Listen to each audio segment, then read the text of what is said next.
Наступила война, всколыхнулась страна, от Кронштадта до Владивостока. Всколыхнулась страна, велика и сильна, и врага разобьем. Well, I might have forgotten a few, but these are the ones I remember the most.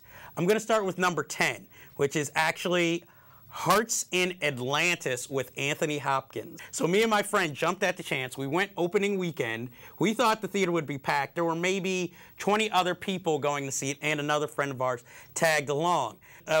Let's just say by the end of the film, I would say that most of the audience was actually asleep, except for me and my friend. Our other friend, he actually fell asleep too. So the next movie is actually the classic Woody Allen film, Annie Hall. Now, I saw this on the big screen at the Film Forum. It wasn't the first time I had ever seen the film, but it's one of my favorites. And I had called all my friends up, and unfortunately, most of them lead busy schedules, so they couldn't go because I needed to see it in the daytime, because that was the only time I could. So I went with my friend Jenny, giving you a little shout out, Jenny, and we went to see it, and I mean, it was a packed house, but I was surprised at how many people were going to see it for the first time. And I mean, it was like an original audience from the year it came out in the 70s, because everybody was laughing at the jokes. They were shocked at some scenes, not that it's a horror film or anything, but you know, it just felt like, it's like watching a stand-up comedian and you know his act and you've seen it before, but you're with an audience that has never seen it, because all the beats they were getting. My next one is going to be number 8 with Jaws. Again, I had never seen Jaws fully on the big screen, and I went to go see it at Radio City Music Hall because in New York City they were running a thing that they used to call like a night at the movies, but Radio City Music Hall would basically for a week run old classic movies, and you could watch it on the big screen. And I could see why people not only loved the film, but also why people, I guess, believe that Steven Spielberg is like a god among directors. And the kicker to it was that Peter Benchley, who wrote the original novel, came out to introduce the film. Sorry, a little geek out joy there. My number 7 film is kind of a tie. It is between Scream, which I love. The audience was kind of rowdy, but they didn't talk through it. But through their, I guess, interaction, you could say, with the film, it actually made watching the film a little more exciting than it would have been alone. I mean, to this day, I still feel it's one of the few modern classics and one of Wes Craven's best films. It actually tied with, you're not going to believe this film, but I actually went to go see The Craft in theaters. That is the film about the teenage witches. Now, at the time, horror was not really, you know, big in cinemas, so, and I remember I saw it at King's Plaza in Brooklyn, and it was me and a friend, and there's a scene in there which is like a fantasy sequence where all these snakes and rats and everything disgusting comes out.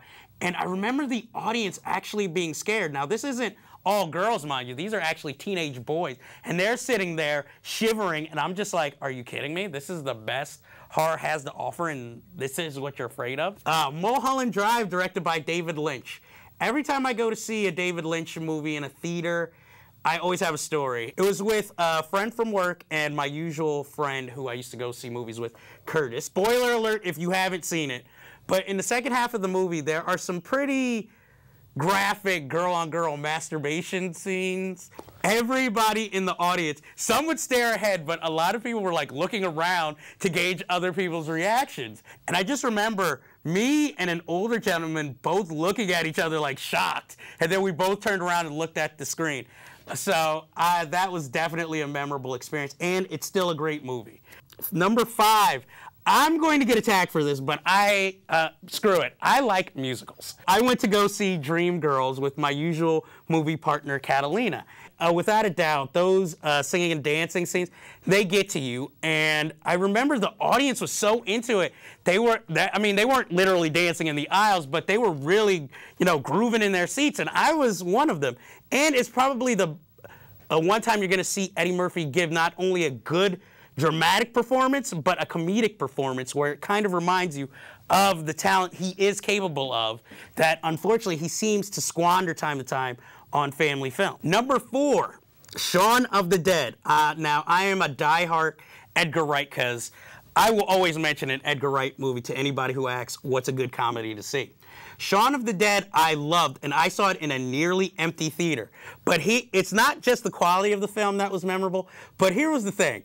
It's a near empty theater except for a couple in the back. And the couple in the back is actually having sex during the movie. And I loved Shaun of the Dead, but it was like, which show should I really watch? Number 3 is the Jim Jarmusch, I hope I said his name correctly, movie Ghost Dog. When we went to go see Ghost Dog, there's a big part of the film where Ghost Dog is the name of the character, played by Forrest Whitaker, talks to a French refugee who sells ice cream. During the film, he speaks French, and now Ghost Dog doesn't know French. And since this was our first time seeing it, I thought Jim Jarmusch had made this big artistic expression. Wow, he really went bold with that one. It was only until a few days later that I read in the paper that they were offering refunds for people or a free ticket if you went to go see that show, because there were supposed to be subtitles, but they were turned off. But to this day, I have not really ever watched the full thing of Ghost Dog, and I like to remember the film that way, because to me, it makes a deeper artistic impression in my mind. Number 2 on my list is Audition. Now, Audition is a film by Takashi Miike, and it is one of my favorite films because it reminds me of what I feel a good film should do, which is bring up many emotions in you, because it changes genres almost like every 20 to 30 minutes. Towards the end, the film gets very graphic with torture scenes. And I remember an old couple in front of me started leaving the film because the film was sold out. And the lady got to the door and fainted before she could leave because of what she was seeing on screen. I remember another guy in the front row reacting. He laughed because I guess he couldn't believe what was happening and how graphic it was. It wasn't at the lady, but it made the film definitely one of the most memorable experiences of my life. Number 1 is actually the Bjork film directed by Lars von Trier, Dancer in the Dark. That film, I mean, Lars von Trier is a very interesting director, but a very strange director. I'm sitting watching the film with a group of friends. So the film starts and we're all sitting there. And as the film goes on, it gets more depressing and all the women in the audience are starting to tear up. And I noticed my friend, Ellie, who's sitting right next to me, he's getting very emotional because he's like, oh, I hate this movie. This fucking film stinks. Spoiler alert. Towards the end, Bjork is kind of on death row. And she is on her way to, they hang in this movie because it takes place in the 1950s. So she's on her way to, I guess what you could say, the death chamber. All of a sudden, he just gets up and runs out like, I hate this fucking film. And he actually hightails it out of the movie theater. And we're all just like looking at each other shocked, you know, and then we're just sitting there like laughing. And again, everybody around us is still crying. But then another friend had come, because we all worked at the movie theater at the time. So she had come. Her name is Eileen. She's called into the show a few times. She comes in the middle of the film, and then soon as that final scene happens, spoiler alert, but soon as Bjork is hanged, you know, the theater is quiet except for her, like, what the fuck? And, you know, that just blew us all away, and we started laughing and could not stop laughing even through the credits, and while everybody around us is crying. Okay, that is the end of this show of Jeff's Best Movie Experiences, and I hope you tune in for the next segment, which will air, who knows, truly. But that will be my worst movie experiences. So that finishes this business. Until next time, we have plenty of unfinished business. And I hope to see you later. But before we sign off, don't forget, have you seen Scott Pilgrim? If not, why not? Because it is awesome. I'll see you next time.